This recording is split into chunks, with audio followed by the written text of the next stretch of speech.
मेरा नाम फूलन देवी है, जो बैंडिट क्वीन के नाम से जानती है। और हमें पता नहीं था कि इतना संघर्ष करने के बाद हम जिंदा रहेंगे और आज आप सबके बीच में भी पहुंचेंगे, इतना मान सम्मान भी हम पाएंगे, ये हमने कभी नहीं सोचा था। 4 साल हम जंगल में भटके। आपको पता होगा कि हमारे हिंदुस्तान में,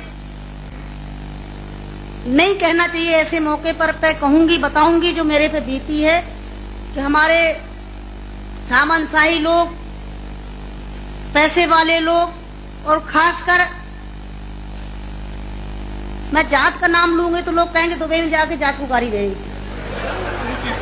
ऐसे ऊंची जाति के लोग जो जात पात को मानते हैं, हम जैसे गरीबों को, दलितों को, दबे कुचलों को, अल्पसंख्यकों को एकदम ये सोचते हैं कि कीड़े मकोड़े हैं, जो इंसान नहीं है। तो उन लोगों को मैंने बताया कि मैं इंसान हूं, अगर हमें तुम मारोगे तो हम भी चुप नहीं बैठेंगे, हम भी जवाब देंगे। और इसलिए मैंने कई दफे सोचा कि मैं आत्महत्या कर लूं, मर जाऊं, पर मैंने सोचा कि मरती तो हजारों लड़कियां रोज हैं। बताओ, हमें डाकू के नाम से जानते हैं लोग, डाकू, फूलन देवी डाकू। बताओ, मेरी 4 हाथ पैर हैं। कहते चम्मिल घाटी की है, चम्मिल घाटी की, चम्मिल घाटी मेरी माँ बाप है।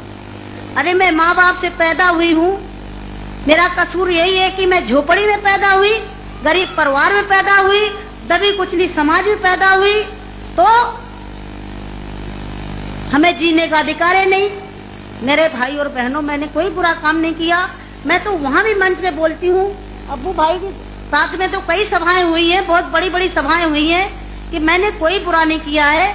आपने सुना होगा, सुना था, आप तो वहीं के सब रहने वाले हैं, कुछ हमारे भाई हैं यहाँ के, है कि एक सीता के कारण इतने बड़े जो रावण का आज तक पुतला फूंकते हैं, उसका यही कसूर था कि खाली एक औरत को उठा ले गया तो आज तक पुतला फूंकते हैं। मैंने क्या बुरा किया? मेरे साथ भी ऐसे रावणों ने अत्याचार किया, मैंने उन रावणों को जवाब दिया। फूलन देवी वो डाकू है, डाकू है। अरे वो तो माननीय मुलायम सिंह जी की देन है, नहीं नाम लेना चाहिए, जो आज हम समाज के अंदर खड़े हैं। और नहीं तो इतनी बड़ी साजिश रची थी, हमने कोई बुरा काम नहीं किया। जिन्होंने हमें सताया, हमें समाज में रहने लायक नहीं रखा, तो गुस्सा में इंसान अच्छा काम नहीं करता, गुस्सा में गलत ही करता है। और जो कुछ भी हुआ, अच्छा और बुरा, सबक सिखाने के लिए कि हम जैसी बहन बेटियों के साथ अन्याय अत्याचार करोगे तो कोई भी महिला घर से बाहर निकल के और अपने अधिकारों की लड़ाई लड़ने के लिए मैदान में खड़ी हो जाएगी। तो मेरे भाई और बहनों, हमें तो डाकू घोषित कर दिया। जब मैं चुनाव लड़ने जाती हूँ तो सब एक ही भाषण रहते हैं, किसी के और कोई भाषण नहीं रहते हैं। बताओ, मैं डाकू दिखाई देती हूँ? क्या होता डाकू है? तुमने हमें सताया, हमें लूटा पीटा। डाकू तो वो बेईमान जो हम जैसी महिलाओं को लूटते पीटते हैं। तो मेरे भाई और बहनों, 4 साल में जंगल में भटकी, 11 साल में जेल में रही, और जेल में भी हमें पागलों के साथ रखा गया था। अच्छी जगह नहीं रखा गया, जहीं पागल महिला थी, पागल महिलाओं में रखा गया था। 11 साल तक हमें जेल में रखने के बाद कोर्ट में पेश नहीं करा गया। और जब जेल से छोड़े गए तो बहुत बड़ा हमारे हिंदुस्तान में तूफान आया, इतनी बड़ी डाकू को छोड़ दिया गया, बहुत बड़ा अन्याय हुआ। बस आप सबका प्यार था, आशीर्वाद था। क्रांतिकारी नमो बुधाय, जय भीम, जय भारत, जय संविधान। मैं रमन उजारियन और आप देख रहे हैं अध्यात्म पावर। दोस्तों, आज 10 अगस्त है और आज आपके लिए यह जानना जरूरी है कि 10 अगस्त क्या मायने रखता है। आपको बता दें कि 10 अगस्त 1963 ईस्वी को एक ऐसी महिला ने जन्म लिया जिसने इतिहास लिखा। हम बात कर रहे हैं वीरांगना फूलन देवी, जो बैंडिट क्वीन के नाम से मशहूर हैं। आज वो इस दुनिया में नहीं है, लेकिन उन्होंने जो कारनामे किए, आज इतिहास गवाह है कि वो चंबल घाटी की लड़की जिसने अपने खिलाफ अन्याय के विरुद्ध आवाज़ उठाया और उन बलात्कारियों को लाइन में खड़ा कर इस तरह से गोलियों से भुना कि आज वो गूंज हर किसी के अंदर अभी भी सुनाई पड़ती है। आपको बता दें कि उत्तर प्रदेश का एक जिला जालौन, जिस जिले में एक गांव पड़ता है, जिस गांव का नाम गुराहा का पुरवा है और ये जो गांव है यमुना और चंबल नदी के बिल्कुल किनारे है और लगभग बहुत सारी घाटियां नाले हैं, जिस वजह से इसे चंबल की घाटी से भी जाना जाता है। और आप सभी लोग जानते हैं कि फूलन देवी को चंबल घाटी की डकैत के नाम से भी लोग जानते हैं। डकैत आखिर कैसे हुई फूलन देवी, ये भी सबसे बड़ा सवाल है। आखिर उन्हें क्यों बंदूक उठानी पड़ी, क्यों एक गरीब परिवार की बच्ची डकैत बन गई, इस पर भी हमें समझने की ज़रूरत है। दोस्तों ज़रा सोचिए कि एक गरीब घर की बच्ची जिसकी उम्र केवल 11 वर्ष और उसकी शादी 35 वर्ष की अधेड़ उम्र के व्यक्ति के साथ हो जाए तो उसकी ज़िंदगी क्या होगी। आज बहुत सारे महासंत लोग हैं जो बाल विवाह को प्राथमिकता देते हैं, लेकिन बाल विवाह क्या होता है, फूलन देवी की उस कहानी को अगर आप समझेंगे तो कहीं ना कहीं आपके रूह कांप जाएंगे। बता दें आपको कि फूलन देवी उस समय जन्म ली जिस समय संविधान लागू था, हमारा देश आज़ाद हो चुका था। ऐसा नहीं है कि मनुस्मृति चल रही थी। हमारा देश 1947 में आज़ाद हुआ, 1950 में हमारा संविधान लागू हो गया। और दुर्भाग्य देखिए 13 साल के बाद भी ऐसी व्यवस्था जैसे मालूम पड़ रहा है कि मनुस्मृति का दौर रहा होगा, मनु व्यवस्था रही होगी। आपको बता दें कि फूलन देवी के पिता का नाम देवी दीन और माता का नाम मूला देवी था। पुत्तीलाल जो 35 वर्ष की उम्र का व्यक्ति था, जिसने फूलन देवी के पिता को 100 रुपये, एक साइकिल, एक गाय दिया था, जिस वजह से लालच में आकर फूलन देवी के माता पिता फूलन देवी की शादी जो है मात्र 11 साल में कर देते हैं। शर्त ये थी कि फूलन देवी 3 साल के बाद उसका गौना होगा, लेकिन दुर्भाग्य देखिए कि वो व्यक्ति केवल 3 महीने में ही उसने गौना कराकर अपने घर लेकर चलाया और घर ले आकर उसके साथ शारीरिक मानसिक शोषण, यानी समझ सकते हैं मात्र 11 वर्ष की बच्ची जिसकी पढ़ने लिखने की उम्र, और उस उम्र में वो बच्ची ये भी नहीं जानती है कि शादी क्या होता है, लेकिन उसकी शादी हो और शादी के बाद उसके ऊपर शारीरिक शोषण हो तो लड़की किस दर्द, किस स्थिति से गुजरेगी, आप इसका अंदाज़ा लगा सकते हैं। उसके साथ लगातार शारीरिक शोषण हुआ, उसके पति द्वारा बीमार हो गई, और जब बीमार हो गई तो पुत्तीलाल ने क्या किया कि उस लड़की को ले आकर उसके मायके छोड़ दिए। मायके में आने के बाद लगभग गांव से इतने ताने मिले कि फूलन देवी दुखी होने लगी। एक दिन की बात है कि यही मैया दिन जो ज़मीन हड़पने की बात कर रहा था, लगभग माता पिता जो इनके थे फूलन देवी के कमज़ोर थे और इसी वजह से उसका जो फ़ायदा उठाना चाहता था, लेकिन फूलन देवी विरोध करती थी। फूलन देवी नहीं चाहती थी कि ये जो मेरा चाचा है हमारे माता पिता की ज़मीन को हड़पे। विरोध की वहीं से कहीं न कहीं एक दुश्मनी की भावना इसके अंदर जगी। एक दिन मैया दिन ने ज़मीन को लेकर फूलन देवी के माता पिता से बहस करना शुरू किया, और झगड़ा भी जब शुरू किया करना तो अचानक फूलन देवी ने एक पत्थर उठाया और मैया दिन के ऊपर चला दिया। पत्थर जाकर उसके माथे पर लगी, चोट आ गई। उसने जाकर पुलिस में FIR करवाई। उसके बाद पुलिस जब आई तो फूलन देवी को गिरफ्तार कर ली। गिरफ्तार करने के बाद पुलिस ने लगभग 1 महीने तक फूलन देवी को हिरासत में रखा। केवल 12 वर्ष की उम्र में फूलन देवी हवालात में थी और उसी दौरान लगभग कई पुलिस वालों ने फूलन देवी का बलात्कार किया। ज़रा सोचिए कि जो कानून हमें रक्षा की गारंटी देता हो और वही दुर्व्यवहार करे, शोषण करे, तो आप अंदाज़ा लगा सकते हैं। आज तो हर रोज़ ये सुनने को मिलते हैं, लेकिन ये उस समय की भी बात है जब फूलन देवी का दौर था। 1 महीने तक उनको मारा पीटा भी गया, साथ ही साथ पुलिस वालों ने बलात्कार भी किया। फूलन देवी जब जेल से बाहर आती हैं तो उनको बहुत सारी समस्याओं का सामना करना पड़ता है। लोग ताने मारते हैं और कहा जाता है अक्सर कि जो लड़की की शादी हो जाती है और शादी होने के बाद जब उसके पति उसको छोड़ देते हैं तो फिर उसकी ज़िंदगी लगभग आधी खराब हो जाती है। ठीक उसी तरह से फूलन देवी अब लोगों की नज़र में एक गलत लड़की बन चुकी थी और सबकी निगाहें गलत थी। हमेशा फूलन देवी को लोग टॉर्चर करते थे, कोई भी कुछ भी बोल देता था। ऐसे ही एक लड़का जो उसी गांव के नेता का एक लड़का था जो फूलन देवी पर गलत नज़र रखता था। एक दिन जब फूलन देवी जंगल में निकली थी लकड़ी काटने के लिए, उसी दौरान उसने मौका पाकर फूलन देवी को पकड़ लिया।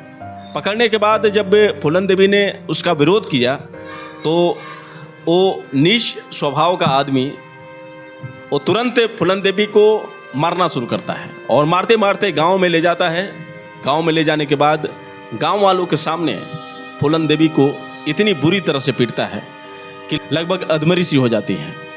गांव वाले तमाशा देखते हैं क्योंकि ठाकुरों का वर्चस्व था, ये लड़का भी ठाकुरों का ही था, इसीलिए सब लोग तमाशा देख रहे थे, किसी की आवाज़ निकल नहीं रही थी। पंचायत होती है, पंचायत में फूलन देवी को बैठाया जाता है, चारों तरफ पंचायत के लोग मौजूद होते हैं। फिर वहाँ से फूलन देवी से कुछ सवाल किया जाता है, उसके बाद फूलन देवी का मजाक बनाया जाता है और आखिरकार फूलन देवी को अपमान का सामना करना पड़ता है। फूलन देवी अपमानित होती है, उसके बाद हताश हो जाती है, दुखी हो जाती है। आखिरकार फूलन देवी ने यह फैसला कर लिया कि मैं घर से बाहर चली जाऊंगी। गांव छोड़कर जब फूलन देवी निकलती हैं तो उनको ख्याल आता है कि एक रिश्तेदार लगभग उस गांव से कुछ कोस की दूरी पर रहते थे। अब वो जाकर उस रिश्तेदार के घर पहुंचती है। फिर उन्होंने बताया सारी आपबीती। तो वो जो रिश्तेदार था कुछ दिन तक अपने घर पर रखता है, लेकिन दुर्भाग्य देखिए कि जिस रिश्तेदार के साथ वो रहती थी वो एक बाबू गुज्जर नाम के डकैत से इसका संबंध था। और एक दिन जब फूलन देवी को घुमाने के लिए लेकर साइकिल से जा रहा था, तब तक अचानक उसी समय फूलन देवी ये कहती है कि दीजिए मैं चलाऊं थोड़ी साइकिल। फिर उसके बाद दोनों अपने आप में हंसी मजाक करते हैं, खेलते हैं, कूदते हैं। फिर वो साइकिल दे देता है। साइकिल चलाने लगती है ये फूलन देवी और पीछे बैठा होता है ये जो कैलाश नाम का इसके रिश्तेदार था। दोनों जा रहे थे उन घाटियों में और अचानक में नज़र जो पड़ती है एक विक्रम मल्लाह करके डकैत की। चूँकि फूलन देवी की खूबसूरती का वो दीवाना हो जाता है, उसके बाद उससे प्यार हो जाता है, लेकिन वो बात जो है कहीं ना कहीं खुलकर बोलता नहीं है। अचानक में जब फूलन देवी घर वापस आती हैं तो जो वो रिश्तेदार की पत्नी होती है उसे कहीं ना कहीं ये बात अच्छी नहीं लगती है, क्योंकि जवान लड़की थी और घर में रहना शायद उस औरत को पसंद नहीं था। फिर उसने ये कहा कि आप इसे ले जाकर उसे छोड़ दो घर। फिर जब कैलाश अपनी पत्नी की बात सुनता है तो उसको लगा कि कहीं ना कहीं मुझे फूलन देवी को उसके घर ले जाकर छोड़ना पड़ेगा। तो रिश्तेदार जो था फूलन देवी को ले जाकर घर छोड़ देता है। फूलन देवी को जब कैलाश ने घर छोड़ दिया तो फिर उसके बाद फूलन देवी को ताने सुनने को मिलते हैं और जब ताने सुनने को मिलते हैं तो फिर कहीं ना कहीं क्रोधित होती है फूलन देवी। फूलन देवी का स्वभाव ऐसा था कि किसी की भी बात बर्दाश्त नहीं कर पाती थी और इस वजह से तुरंत वो जवाब देती थी। मैया दिन को इसी बात से कहीं ना कहीं तकलीफ थी कि फूलन देवी ही उसकी रुकावट है और वो जब तक रहेगी तब तक मैया दिन का जो सपना है पूरा नहीं होगा, क्योंकि पूरी ज़मीन जो है हड़पना चाहता था।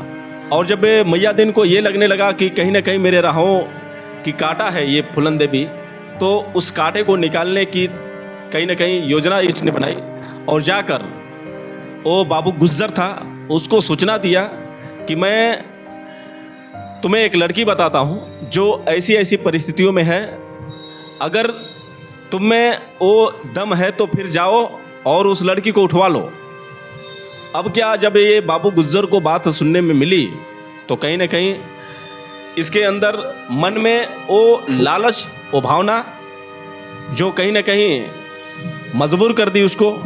तुरंत वो अपने गिरोह के सभी आदमियों को लेता है और तुरंत जो चंबल घाटी है उसी पर अटैक करता है। अटैक करने के बाद उसने साफ तौर से सबके सामने ये बोल दिया कि फूलन देवी कहाँ है, उसे मेरे हवाले करो।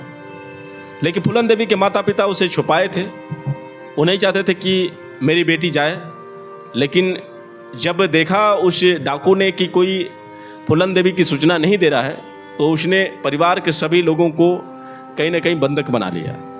और उसके बाद उसने क्या किया कि जो फूलन देवी का एक छोटा भाई था उसके गले पर चाकू रखा और वार्निंग दिया कि फूलन देवी तुम अगर अपने आप को समर्पित नहीं करती हो तो कहीं ना कहीं तुम्हारे भाई की हम जान ले लेंगे। यह बात सुनते ही फूलन देवी घर से बाहर निकलती है और बोलती है कि मेरे भाई को कुछ नहीं होना चाहिए। अब जब फूलन देवी को गुज्जर बाबू देखता है तो कहीं ना कहीं पागल हो जाता है और तुरंत उस बच्चे को छोड़ता है और सभी जितने भी डाकू थे उन सभी को ये बताता है कि जाओ उसे पकड़ो। फूलन देवी को वहीं से अगवा करता है और ले आकर अपने उस जगह पर पटक देता है जहाँ पर वो रहते थे। उसके बाद क्या होता है कि फूलन देवी के साथ वो दरिंदा रेप करता है, बलात्कार करता है। जो विक्रम मल्लाह था, चूँकि विक्रम मल्लाह शुरू से ही जब देखा था तब से ही उसको पसंद करता था, लेकिन अपने आंखों के सामने अपनी उस प्रेमिका जिसको वो पसंद कर रहा है और उसके साथ जब बलात्कार वो बाबू गुज्जर कर रहा था तो कहीं ना कहीं इसके दिल में वो आग, लेकिन करे तो क्या, चूँकि उसका वो मालिक था। अब जब देखते देखते बर्दाश्त से ये बात बाहर हो जाती है तो फिर उसने बंदूक उठाई और तुरंत उसके सीनों में गोलियों से व्यभिचार कर दिया। बाबू गुज्जर मर जाता है। उसके बाद जो है विक्रम मल्लाह था, पूरा गिरोह उसके कंट्रोल में हो जाता है और उसका मालिक अब कहीं ना कहीं विक्रम मल्लाह हो जाता है। उसके बाद वो प्रेमिका से कहीं ना कहीं संबंध बनाता है, फूलन देवी को बंदूक चलाना सिखाता है, फूलन देवी को ये बताता है कि किस तरह से उन दुश्मनों को बदला लेना है जिस तरह से तुम्हारे साथ व्यवहार उन लोगों ने किया है। तो फिर पुलिस की वर्दी भी चुराते हैं सब, वर्दी के रूप में फूलन देवी अब सीधे उन गांवों को टारगेट करती है जिन गांवों ने इसका अत्याचार किया था।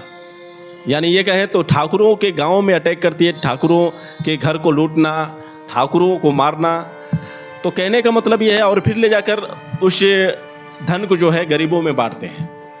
तो कहने का मतलब कि जो ये फूलन देवी काम कर रही थी तो अमीरों के घर को लूटती थी और गरीबों में ले जाकर बांटती थी। वहीं से गरीबों की देवी कही जाने लगी फूलन देवी। लगभग सभी लोग जो भी गरीब थे उनकी एक आवाज़ बन चुकी थी और जिस तरह से ठाकुरों ने इसके साथ बर्बरता की थी उसका हिसाब भी कहीं ना कहीं फूलन देवी अपने हिसाब से ले रही थी। कहानी जब अचानक मोड़ में तब आती है जब 1980 को श्री राम सिंह और उसका भाई लल्ला राम सिंह जेल से छूटते हैं, क्योंकि वो भी पहले बाबू गुज्जर के साथ काम कर चुके थे। जब ये जेल से छूटते हैं तो इनको जब पता चला कि जो गिरोह का मालिक अब जो विक्रम मल्लाह है, तो कहीं न कहीं विक्रम मल्लाह को ख़त्म करने की ये साजिश करते हैं।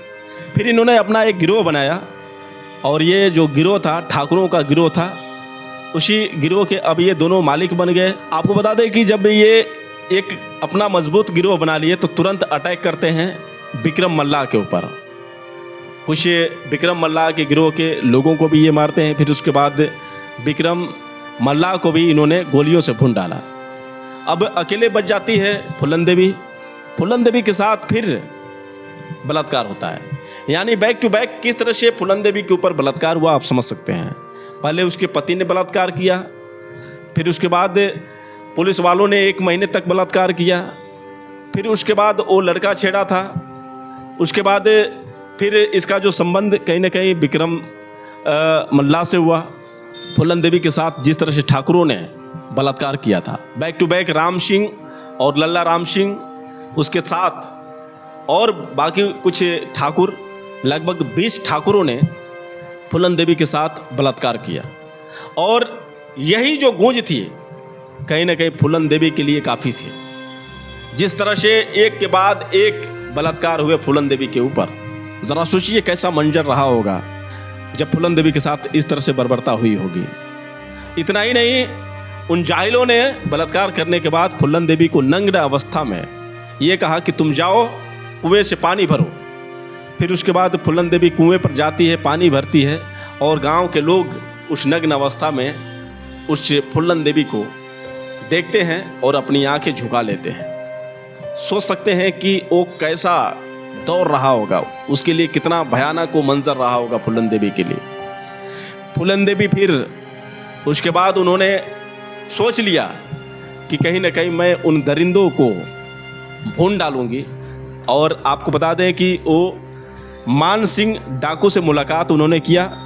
लगभग 14 फरवरी 1981 में वो बेहमई लौटी और बेहमई में लौटने के बाद उन्होंने 20 ठाकुरों को एक लाइन में खड़ा किया और सभी को गोलियों से भून डाला। इसी के बाद कहीं न कहीं फूलन देवी काफ़ी चर्चे में आ गई, जिन्होंने ठाकुरों को पूरी तरह से बर्बाद कर दिया, तबाह कर दिया। एक मल्लाह की बेटी जिसने बंदूक उठाई और दृढ़ संकल्प लिया कि मैं उन दरिंदों को किसी भी कीमत पर छोड़ूंगी नहीं जिन्होंने मेरे साथ बलात्कार किया है। और आखिरकार फूलन देवी अपने मिशन में कामयाब हुई। लगभग 20 ठाकुरों को एक लाइन में खड़ा करा के गोलियों से भून डाला। जब फूलन देवी ने 20 ठाकुरों की हत्या की, उसके बाद पूरी दुनिया में एक खलबली सी मच गई कि एक चंबल घाटी की डकैत जिसका नाम फूलन देवी है, जिसके नाम से ठाकुर कांपते हैं, और वह फूलन देवी ने लगभग 20 ठाकुरों को बुरी तरह से गोलियों से भून डाला।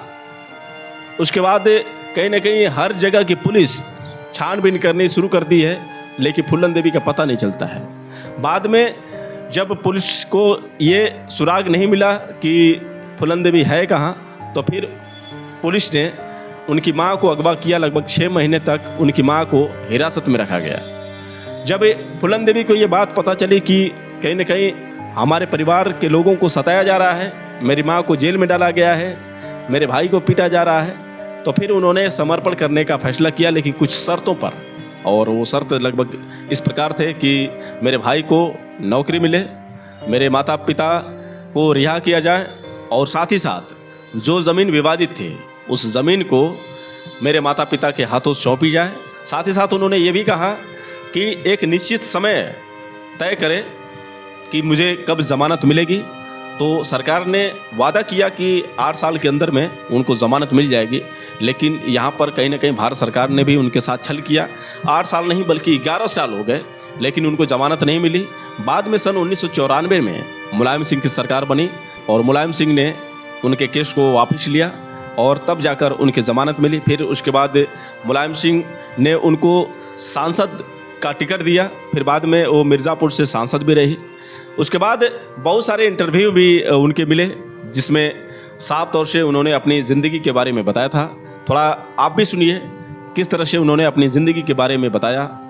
फूलन जी, आप हमें बताएंगी कि आपको ये नया जीवन जेल के बाहर का कैसा लग रहा है और आप किस प्रकार से अपने आप को इस जीवन में ढालने की कोशिश कर रही हैं।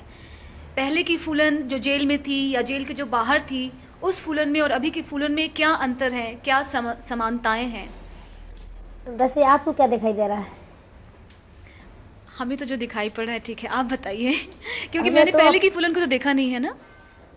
आपको अपना कैसा लग रहा है पहले? बहुत बस अजीब सा लगता है, वो बातें जो पहले की याद आती हैं तो मेरे वैसा लगता है थोड़ा। अब तो धरती आसमान का फर्क है। पहले की बातें अभी भी याद आती हैं? ना ना, वो जो पहला मेरा जैसा वो थोड़ा स्वभाव खराब था ना, चिड़चिड़ा। अच्छा। लेकिन जेल में आपका कैसा था? ये अंतर कब से आया? आपका स्वभाव की चिड़चिड़ाहटपन कब से ख़त्म होनी शुरू हुई? अब आपको ज़्यादा अच्छा लग रहा है जेल के बाहर निकल के? हाँ, जेल के बाहर क्यों नहीं लगेगा अच्छा। जेल में जैसे औरतों के बीच रहना और उनके बीच सब अच्छी सभ्यता वाले घर से भी होती हैं जो दहेज वहेज के केस में अंदर आ जाती हैं, समझाती हैं ऐसा नहीं ऐसा। कुछ वहाँ के कर्मचारी भी अच्छे थे जो हर एक चीज़ को अच्छे हिसाब से बताते, ऐसा बोला करो, ऐसे बैठा करो, ऐसे खाना खाया करो। आप बिल्कुल खुश हैं? अभी तो फ़िलहाल खुश हूँ। और आप क्या चाहेंगे? बिल्कुल ऐसी बंधी हुई ज़िंदगी से थोड़ा आज़ादी मिली है। जैसे जेल में तो वो बंधन तो बहुत बहुत बुरा होता है। वो तो एक तरह का ऐसा होता है जैसे हाथ वो पक्षी के पर काट दो और कहीं भी डाल दो, फड़कता रहता है। जेल के अंदर तो ऐसा होता है। अब अभी फ़िलहाल इतनी आज़ादी तो नहीं है। अब वैसी आज़ादी जो मैं घर थी ऐसी आज़ादी तो अब मिलेगी जब दूसरा जन्म मिलेगा। पर फिर भी आज़ादी तो आज़ादी होती है। अच्छा लगता है। लेकिन अभी भी आपकी आज़ादी पूरी नहीं है, हाँ, ये पूर्ण अभी भी आज़ादी थोड़ा नहीं है। नहीं, अभी कहाँ आज़ादी है, पूरी तरह से छूटी भी नहीं। जेल में जाने की पहले जो स्थिति थी वो इससे अच्छी थी। जेल में जाने की पहले जो स्थिति थी आपकी, आपका अपना अपना लाइफ था, आपका अपना जीवन था, अपने पे नहीं, खैर इतना अच्छा तो नहीं था वो ज़िंदगी, वो जीवन तो अच्छा नहीं होता है, वो तो बहुत ही बुरा होता है। पर फिर भी जीनी पड़ता है। एकदम तनावपूर्ण ज़िंदगी रहती है। अच्छा। हाँ, पर ये ज़िंदगी कुछ दूसरी तरह की है। समाज में रह सकते हैं, जा सकते हैं, और वो ज़िंदगी तो बहुत ही ख़राब होती है। आपने कहा था कि आप कुछ करना भी चाहती हैं समाज के लिए, आप उसके बारे में कुछ बताएंगी? हाँ, करना चाहती हूँ। संगठन बना रही हूँ ना जल्दी ही, जो जेल की औरतों के लिए और वैसी भी औरतें हैं, और कुछ जो हमारे समाज की जो गरीब भाई है, शोषण, जिनका हर एक तरह का शोषण होता है, उनके लिए हम कुछ करना चाहेंगे और करती रहूँगी।